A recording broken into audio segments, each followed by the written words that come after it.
என் பெயர் pastor James Pandian, Tenkasi மாவட்டம் சங்கரங்கோயில் தாலுகா.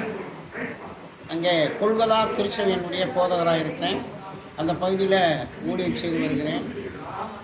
இன்றைக்கு இந்த ஊழியர் கூட்டத்தில் பேசின ஐயாவுடைய வார்த்தையை கேட்டு நான் அநேக காரியங்களில் இன்னும் நான் தன்னை முயற்சி செய்து ஊழியங்களில் இன்னும் தீர்மானித்து கொண்டு சில காரியங்களை செய்வதற்காக என்னை கர்த்தர் திடப்படுத்தினார். ஆனால் தகப்பனுடைய இருதயத்தைப் போல வைத்து தன் ஊழியங்களை இன்னும் விரிவாக செய்ய வேண்டும்.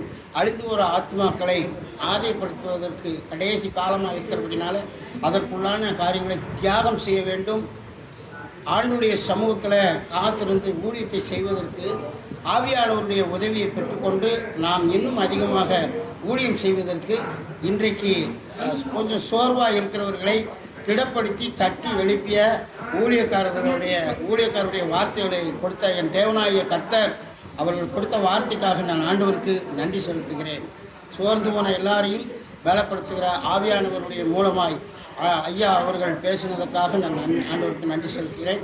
இன்னும் ஊழியத்தின் பாதையில் விரிவாய் செய்வதற்கு தொடர்ந்து அப்போஸ்தலனாகிய பவுல் சொன்னது போல லக்கை தொடர்ந்து ஓடுவேன் என்று சொல்லி ஆண்டவருடைய சமூகத்தில் தன்னை அர்ப்பணித்து முடிவெடுத்திருக்கிறோம். அந்த முடிவின்படி கர்த்தர் நடத்துவாராக.